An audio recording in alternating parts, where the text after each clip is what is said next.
Hello everyone, you are listening to the Eiffel Tower podcast. My name's Oliver G. Eiffel Tower? What does that mean? Eiffel. It's like the Eiffel Tower, but it's a podcast for your ears. I can't believe I have to explain it, but apparently I do. I learned recently. So this is a podcast all about Paris, all about France. Usually I'll have a guest and I'll interview them and I'll talk about their lives. But sometimes, in fact pretty rarely, you just get me talking, and that's what today's episode is about, because if you rewind a little bit, you guys know, many of you know anyway, that I used to work as a journalist, and during historic times like now, during this lockdown in Paris, sometimes I feel like it's important just to give an honest, on-the-scene look at what's happening, just a true man on the street look at life. If nothing else, it'll probably be historically interesting, even for me, to listen back to what life's like during a lockdown in Paris. So that's why I wanted to do this episode. But also, I'm getting a lot of emails from you guys asking what's going on, telling me about your trips being cancelled, telling me about lockdowns in your various countries and how they're all different. So I just wanted to share what life is like here. Usually, I try and make the episodes as evergreen or timeless as possible, because I like to think people could listen to it 2 years from now. But today, kind of a bit of an exception. This is right on the money in terms of being relevant, because I'm recording it in the evening, Sunday 15th of November, and releasing it, in just a matter of hours, really, for Monday morning. So this is as fresh as it gets. This is a look at Paris in lockdown 2.0. And before I even get into it, just a reminder, I was here for the whole first lockdown, the 2 months. Now I'm here for the second one. So I'm going to sort of talk through both of them while trying to keep a positive spin on it as well, you know. But before we get into it, just some facts. If you want to look up the facts and figures for the numbers and the death tolls, I don't have them in front of me. You can look it up. You can get that stuff elsewhere. This is more of a look at exactly what it's like to be in this city right now. And I've divided into the sort of the good sides and the bad sides of this second lockdown. So at least half of it's going to be positive. And before we get into it, I want to remind you that at the end of it, I'm going to hang around because I want to read out some emails. You see, in the weekly newsletter that I send out every Friday with updates from Paris, I started the email off by saying, what's your favorite Paris secret? Send it in to me. And then in return, here are 5 of mine. And a bunch of you responded with some really cool stuff. I'll read that at the end. But first, let's start with a bit of a jingle. So there you have it. There was the jingle from Slim and the Beast. It's kind of cool. When I'm here by myself, without a guest, I can promote all kinds of other things, like Slim and the Beast, the band that wrote that jingle, and most of the music you ever hear on this show. Now, I figured before we get into anything about the lockdown, a bit of background information. In the spring of 2020, Paris went into lockdown. It was one of the first countries to get into this kind of severe lockdown. I think it was interesting for a lot of people around the world to see what France was doing, especially Paris, because obviously everybody knows and loves Paris, or a lot of people do, and it was strange to see it going through this sort of empty, no tourists, no people on the street period of 2 months. And I was in my little tiny apartment in Montmartre, and I was staying super positive. You guys might remember I was doing weekly pub quizzes with my wife about Paris, trying to keep creative, trying to keep moving. This has been a very different lockdown. I'll tell you why, but first, let's get into the rules of the lockdown. I realized I was talking to my own brother who lives in Australia and was going through a lockdown of his own, and I realized that just because it's a word lockdown or confinement doesn't mean it's exactly the same everywhere. So let me explain what it means here. Right now, there's the website gouvernement.fr, government.fr, and they even have it in English, which I got in front of me. It says, on this website, you can find information and guidance from the French government regarding the current outbreak of coronavirus. And it says this, right here, in English, from 30th of October 2020, new lockdown measures are established for 4 weeks in metropolitan France and Martinique, one of the French overseas territories. You may only leave your residency in the following circumstances and with an exemption certificate. I'll talk about that certificate in a second, but here are the reasons you can leave. Commuting to and from work, school or training place, carrying out essential business trips that cannot be postponed, sitting exams. 2. the purchase of professional supplies or basic commodities or collecting an order. 3. Medical appointments that cannot be carried out remotely or postponed. 4. Essential family reasons, assisting vulnerable persons, persons in a precarious situation, or taking care of children. 5. Persons with a disability and their accompanying person. 6. Individual outdoor exercise, walks with members of your household only, or with pets, within 1 kilometer of your residence and for no longer than just 1 hour. 7. Judicial or administrative summons, appointments for public service. 8. Participating in a mission of general interest upon request from an administrative authority. And 9. Taking children to and from school or after school activities. So I think maybe the first thing that you're thinking from that, it matches what I'm thinking, is it's pretty confusing. Like, it feels like if you want to leave your house in France right now, that you're pretty much going to be able to find one of those reasons to tick on the box. I think the thing that most people are ticking is to go to work or for individual outdoor exercise or shopping, which I guess is the purchase of professional supplies or basic commodities. But the point is, and I've talked to a lot of my friends and sort of other people around Paris about this, no one really knows what to tick ever.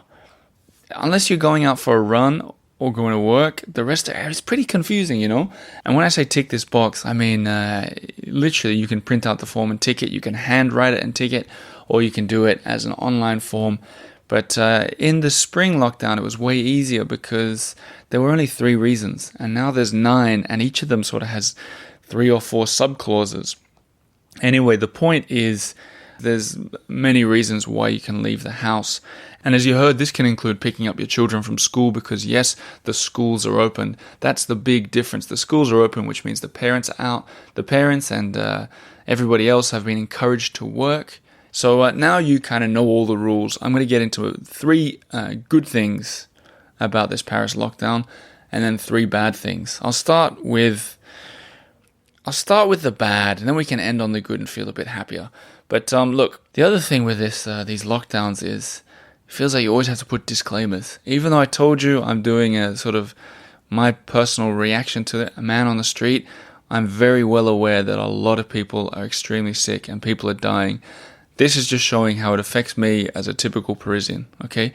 I know this is a very tragic thing, but I just want to give you a look into life here, right? Okay? The bad things. The first bad thing is that the mood in Paris is very low. When I say low, I mean down. People are really down. During the first lockdown, it was a bit different. Like there was definitely a kind of fear in the air, but people were being friendly. People were coming out and clapping at 8:00 every night for the people that work in healthcare. That isn't happening anymore. In fact, this is going to sound like I'm exaggerating, but on the first day of this new lockdown, the very first day, I live on a really narrow street in Montmartre, and it happens quite often that the cars pile up when someone does a delivery or when someone moves house or whatever. And there was one of these such pile-ups on the first day. I don't mean pile-ups like the cars aren't crashing into each other, but they get in a long queue. And immediately, a guy, the second car in the row, started beeping his horn really, really for long periods of time. And then the woman he was with, who was apparently pregnant, got out and started yelling. She didn't look so pregnant that she was about to give birth, but she was screaming, "I need to get to an appointment, move your car." And the guy was beeping his horn for like 10 seconds at a time, which drives everybody crazy. So everybody started coming out of their apartments and getting angry at the guy for beeping his horn. And because everyone's working at home, there's more people than ever hanging out their windows than on a normal Monday or whatever it was. So, and I was standing there, I was returning from the shops or something, and I was watching it, and it was crazy. People started coming out banging on the car and saying to the guy, "Stop beeping your horn, we're trying to work." And he wouldn't stop beeping. And then other people started beeping, and then people started yelling from the windows, and I swear to you, people started throwing things from the windows. Like I saw a lemon come down and hit the car, and I was just standing there, what is going on? What happened to that sort of camaraderie that was going on during the first lockdown? So you see it a lot. There's just people aren't in good spirits at all, and I'm not surprised, but it's not making for a very pleasant city to be in at the moment. And of course, Some people are super happy. Some people are keeping positive. I'm keeping positive. But it's impossible not to notice it. And I'm not surprised. A lot of people are losing family. A lot of people are losing their businesses. But the morale is low. The second thing that's bad, in terms of if we want to avoid another lockdown, I suppose, is that there are just way too many people on the streets. Because it's so easy to get out for whatever reason now. When you walk around Pigalle and Montmartre, where I live, it feels totally normal. Like, totally normal. During the first lockdown, there were no people on the street. You might remember I shared some pictures. I had reason to cross town a couple times, and the city was eerily dead. And it is not like that at all. So if you're around the world somewhere imagining Paris is dead right now, it's not like that. If you walk along one of those big boulevards, like the one that separates Pigalle and Montmartre, where I live, if you went for a 10-minute walk, you would, at any time of the day when the sun is out, you would easily see 200 people. And because on top of that, a lot of the restaurants and cafes are open for takeaway at least, people are milling about waiting for their food and stuff. And I realize I'm guilty of this too. I've taken the occasional takeaway coffee, but there's just so many people. And it makes me think that if being at home is what we're meant to be doing, then it seems unlikely this is going to end anytime soon for Paris. Anyway, so that's not good. It doesn't feel good to see lots of people out and about.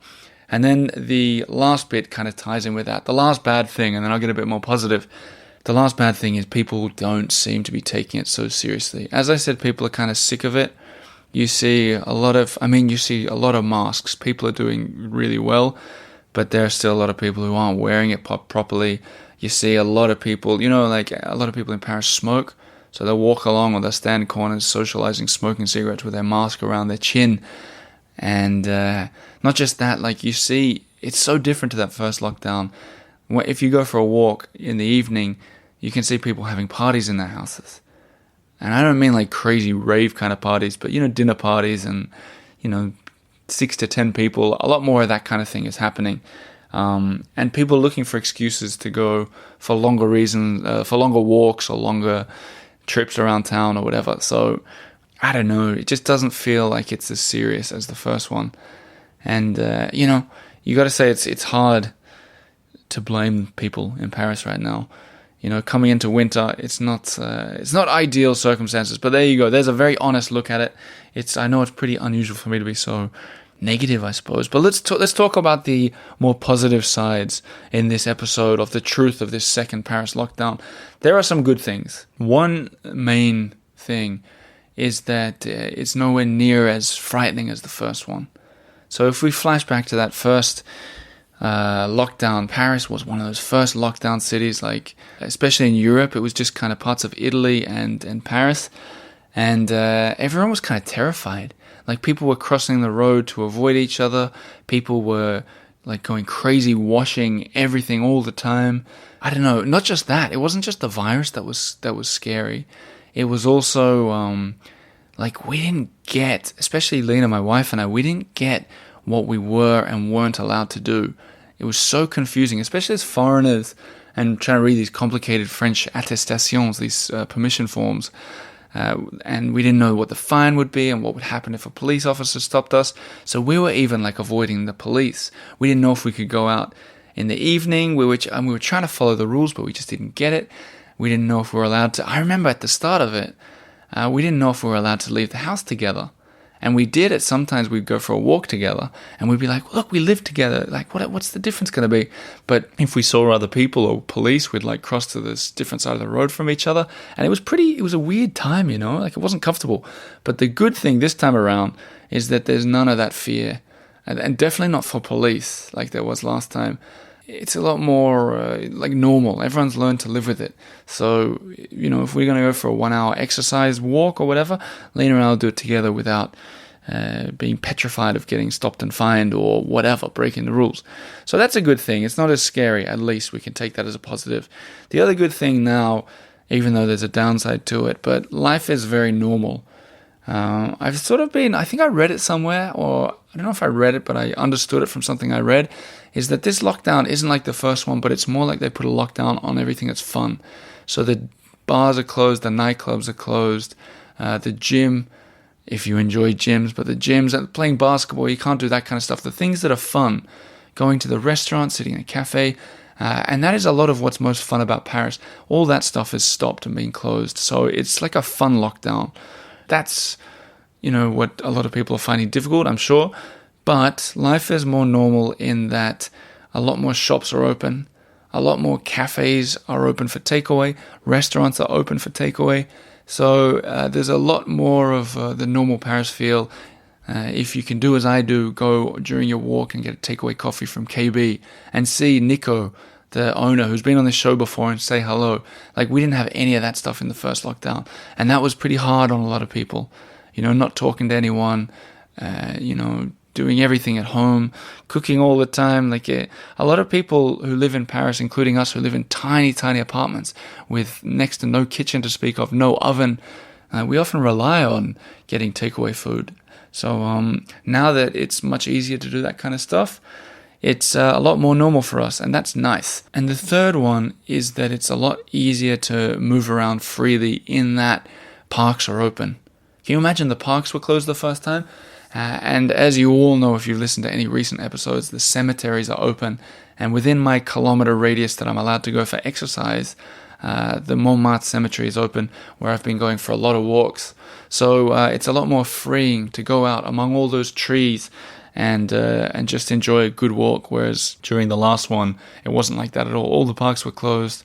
And us personally, I think it's a lot easier if in Paris, if you live by the river or if you live out in the countryside. For those of us living in like the Marais or Montmartre, where it's really tightly packed together, it felt very claustrophobic almost.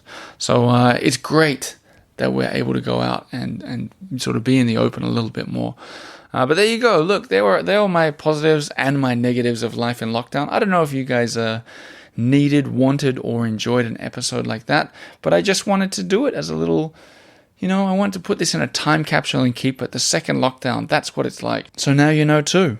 And before we get into the secrets that people have been sending in, this is scheduled to hang around for another 2 weeks, but everybody suspects it's going to be extended beyond that. But who knows? That's what it's like today, the 15th of November, and that's how I assume it's going to continue for a couple more weeks. Now we all know. Let's get back to the positive stuff, and I'm going to start with some of those secrets.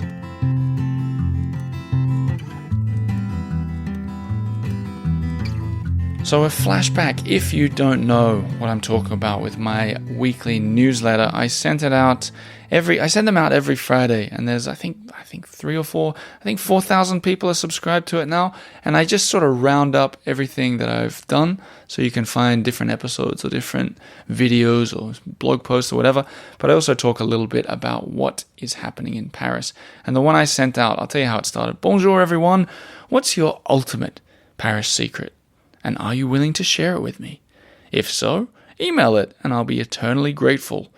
And believe it or not, a bunch of people emailed, so I'm just going to read out some of the best ones, so you guys can also get a little bit of Paris secrets in your life. And this was, of course, based on the episode I did last week. But let's start with Paul Diebel, who says, Oliver, I'm not sure if this is so secret, but it's one of my favorite little-known historic shops in Paris. It is La Maison Stohrer. Of course, the famous bakery at 51 Rue Montaguet.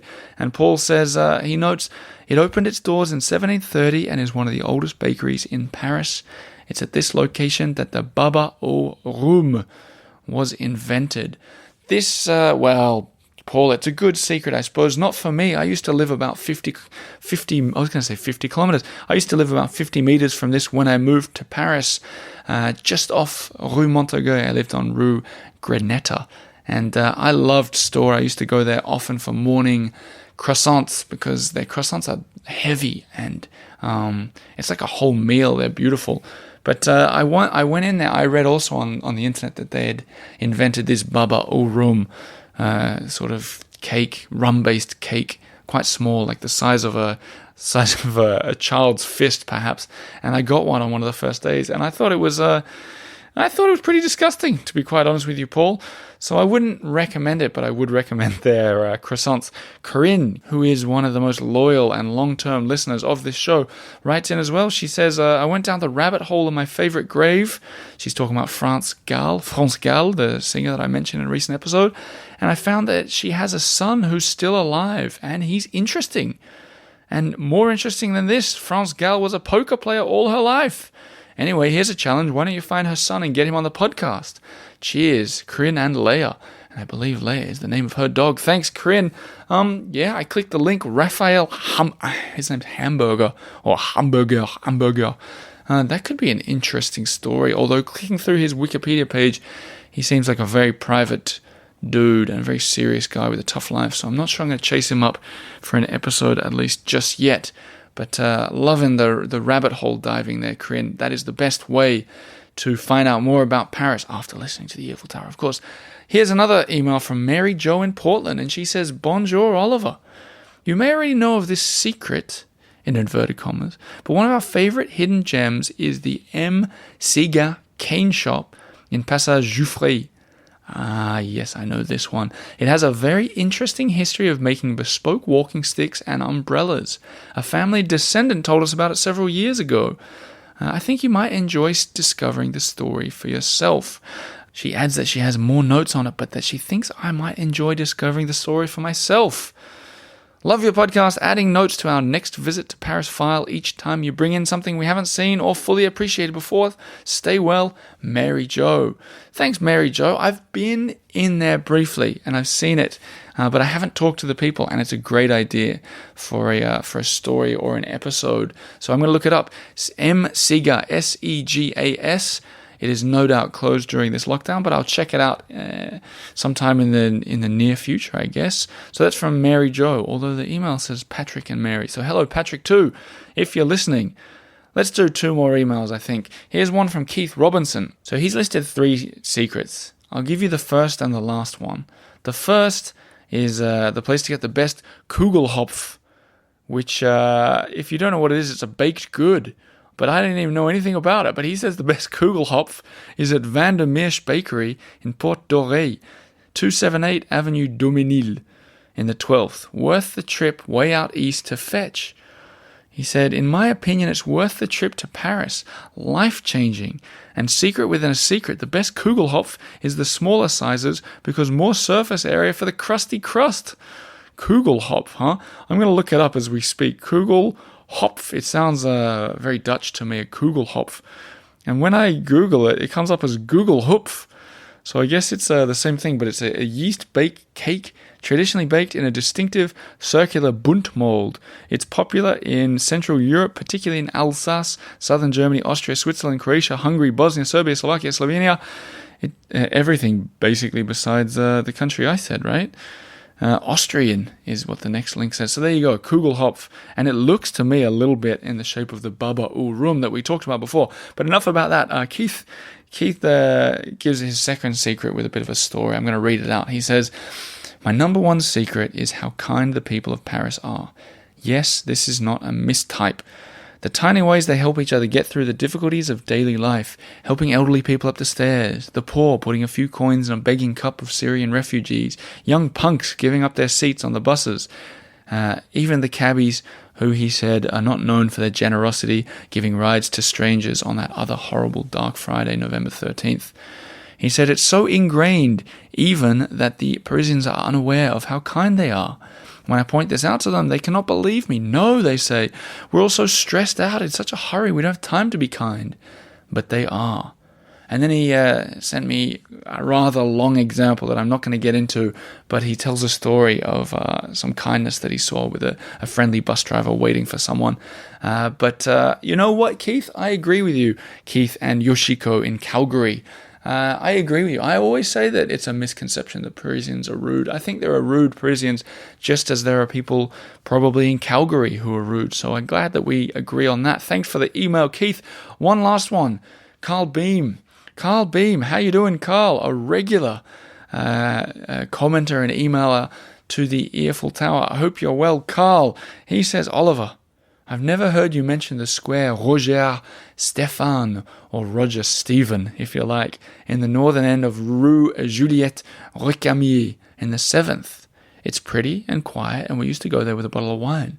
It's on all the maps, so I'm not sure if it qualifies as a secret. That's a good point. If it's on the map, is it a secret? I looked it up after you said it, and I realized I've never been there, so you got me there, Carl. I'm going to go and visit it to see what it's like. But there's a few more, and seeming Carl is a regular. I am going to read it all out. He says you should also check out 2 things right at the Saint-Ètienne-du-Mont church, and I've never heard you mention them, so here we go. Number 1, the stained glass collection in the church.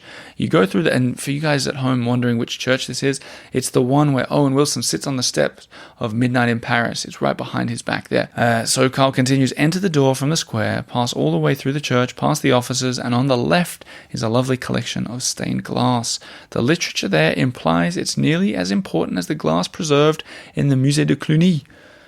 Wow, that's cool. I think I've missed that stained glass, but I have been inside the beautiful church. I went to see the jubé, or the jube, the sort of thing that separates the congregation from the choir, I think it is, but this beautiful sort of ornate balcony kind of thing.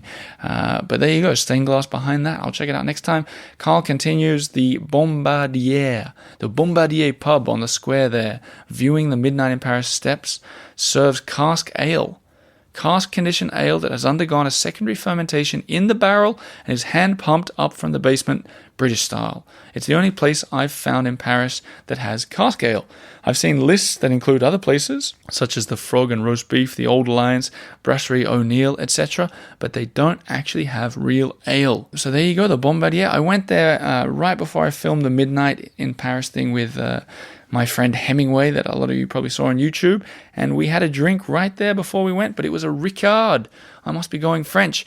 Carl continues, beyond those, I tell people about the things you already know about, such as the hidden park off Rue de Rosier, yes, the Philippe Auguste Wall, yes, and the Arène de Lutèce. Yes, we share a good taste in Paris secrets, Carl. Thank you. Now, he says, I'm about to take my daily quarantine walk and listen to your secrets pod. Well, you would have heard me talk about a couple of those things on your list there, I guess. Carl, thanks for the email. That'll do it for me. Now, I'm going to end on a note. If you haven't got a copy of Kylie the Crocodile, the children's book, it's getting printed in 4 days. If you haven't got it, theeiffeltower.com/croc. If you have got it, then it'll be sent from the factory, probably on the 20th. So it'll probably get to you really quick. I promise before Christmas. It'll probably get to you before December, and I'm very happy with that. If you haven't got it yet, get it now. Like right now, you get it so much quicker. Otherwise, it'll have to go through the hands of middlemen and middlewomen to get to you, which might involve the book flying overseas 2 ways. And we don't want that. We want to get it straight to you. So, theeiffeltower.com/croc. I hope you've enjoyed this episode. A bit different, but look, that's what you get with the Eiffel Tower. A bit different sometimes. Thanks for listening. I will talk to you again in a couple of days. And if you're an Instagram user, be sure to check out the Earful Sweden for some big news coming up real soon. I won't talk more about that, but check it out, the Earful Sweden on Instagram. Have a lovely week wherever you are. Merci beaucoup, and au revoir.